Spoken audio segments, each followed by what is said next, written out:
ఇక మరో కీలకమైన అప్డేట్ పుతిన్ అండ్ ట్రంప్ వీరిద్దరు కూడా మరోసారి ఉక్రెయిన్ యుద్ధం ఆపడానికి భేటీ కాబోతూ ఉన్నట్టుగా తెలుస్తోంది. ట్రంప్ ఇప్పటికే చెప్తూ ఉన్నారు, మోదీ తనతో చెప్పారు రష్యా నుంచి ఆయిల్ కొనడం ఆపేశాము అని చెప్పి. భారత్ ఖండించిన పరిస్థితి.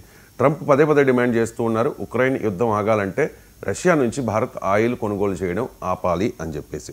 సో త్వరలో జరగబోయే ఈ భేటీకి మోదీని పిలిచే ఛాన్స్ కూడా ఉన్నట్లుగా సమాచారం అందుతోంది.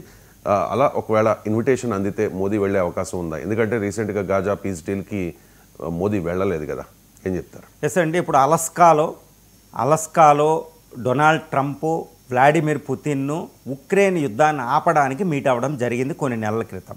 అది ఆల్మోస్ట్ విఫలమైన పని ఉక్రెయిన్ యుద్ధం అయితే ఆగలేదు. ఇప్పుడు మళ్ళా ఇంకొకసారి వ్లాడిమిర్ పుతిన్తో నేను హంగేరీ క్యాపిటల్ అయిన బుడాపెస్ట్లో వ్లాడిమిర్ పుతిన్తో నేను భేటీ అవ్వబోతున్నాను అని డొనాల్డ్ ట్రంప్ ప్రకటించడం జరిగింది. అంటే ఈ హంగరీ అనేది రష్యా ఇటు బెలారస్ దగ్గరలో ఉంటుంది, అక్కడ యూరోప్లో మీట్ అవ్వబోతున్నారు. అది డేట్ ఫిక్స్ అవ్వలేదు, కానీ కొన్ని రోజుల్లోనే వీళ్ళిద్దరూ మీట్ అవ్వబోతున్నారు. ఇప్పుడు డొనాల్డ్ ట్రంప్ ఈ హమాస్ ఇజ్రాయెల్ వారు ఆపిన తర్వాత దీర్ఘకాలంగా కొనసాగుతున్న వారు రష్యా ఉక్రెయిన్ వారు, దాన్ని ఆపాలని కృతనిశ్చయంతో ఉన్నాడు. అందువల్ల పుతిన్తో భేటీ అవ్వబోతున్నట్టు తెలుస్తుంది. పుతిన్ కూడా దానికి పాజిటివ్గా రెస్పాండ్ అయ్యారు, ఇద్దరు మీట్ అవ్వబోతున్నారు. మరి ఈ మీటింగ్ తర్వాత ఉక్రెయిన్ యుద్ధం ఆగుతుందా లేదా అనేది ఎలా ఉందంటే, వెంటనే ఇదే సమయంలో డొనాల్డ్ ట్రంప్ కూడా ఒకటే చెప్తున్నారు, ఇండియా చైనాలు రష్యా నుంచి ఆయిల్ దిగుమతి చేసుకోవడం వల్లే రష్యా పెట్టుబడి పెట్టుకుని వారికి పెట్టుబడి పెట్టుకుంటుంది. కాబట్టి ఆయిల్ దిగుమతిని ఆపాలి. ఇండియన్ ప్రైమ్ మినిస్టర్ నాకు రష్యా ఆయిల్ సగానికి తగ్గిస్తానని ప్రామిస్ చేశారు అని కూడా డొనాల్డ్ ట్రంప్ చెప్పడం జరిగింది. ఇండియా దాన్ని ఖండించడం కూడా జరిగిందండి, మనం గుర్తుపెట్టుకోవాలి. చైనా కూడా నేను రష్యా నుంచి ఆయిల్ నేను తగ్గించను, నేను దిగుమతి చేసుకుంటే ఇది నా రైట్, అది నువ్వు అడగడానికి నువ్వెవరు అని చైనా కూడా చెప్పడం జరిగింది.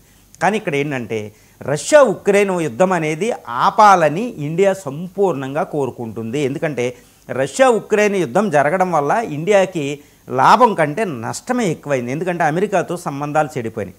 ఇటు రష్యాతో మనం పూర్తిగా సంబంధాలు మెరుగుపరుచుకోవాలి, దాన్ని కొనసాగించాలి, ఉన్న సంబంధాలని దీన్ని కొనసాగిస్తూనే దానికి విరుద్ధమైన దాని శత్రువైన అమెరికాతో కూడా సంబంధాలు కొనసాగించాలి.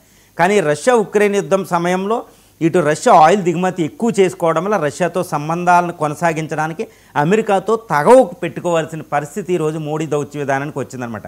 కాబట్టి రష్యా ఉక్రెయిన్ యుద్ధం ఆగిపోతే రష్యా నుంచి మనం ఆయిల్ తెచ్చుకోవచ్చు, అమెరికాకి ఇంకా ప్రాబ్లం ఉండదు. కాబట్టి ఇండియన్ ప్రైమ్ మినిస్టర్ ఇప్పుడు రష్యా ఉక్రెయిన్ యుద్ధం ఆగాలని కోరుకోవడంలో మొట్టమొదటి స్థానంలో ఉన్నారని తెలుస్తుంది. కాబట్టి ట్రంప్ కూడా దీన్ని అవకాశంగా తీసుకుని మోడీని ఇన్వాల్వ్ చేసే అవకాశం ఉంది. ఇప్పుడు మీరు అడిగినట్టు మోడీని సంపూర్ణంగా ఇన్వాల్వ్ చేసుకోవచ్చు. ఎందుకంటే నరేంద్ర మోడీ గారు ఏం చేశారంటే ఇటు ఉక్రెయిన్ ప్రైమ్ మినిస్టర్ జెలెన్స్కీతోనూ అటు రష్యన్ అధ్యక్షుడు వ్లాడిమిర్ పుతిన్తో అద్భుతమైన సంబంధాలు ఉన్నాయి.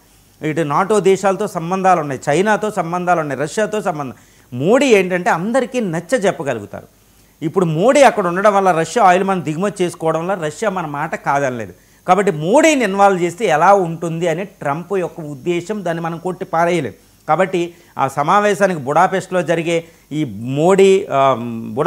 జరిగే ట్రంప్ పుతిన్ భేటీకి మోడీని పిలిచిన ఆశ్చర్యం లేదు. కానీ ఆ సమయంలో వెళ్ళకపోయినా మోడీ పరోక్షంగా కూడా, అంటే ఇండైరెక్ట్లీ ఈ can play the greatest role అనమాట, కన్స్ట్రక్టివ్ రోల్, నిర్మాణాత్మకమైన పాత్ర పోషించి యుద్ధాన్ని ఆపడానికి పూర్తి స్థాయిలో ప్రయత్నం చేయొచ్చు.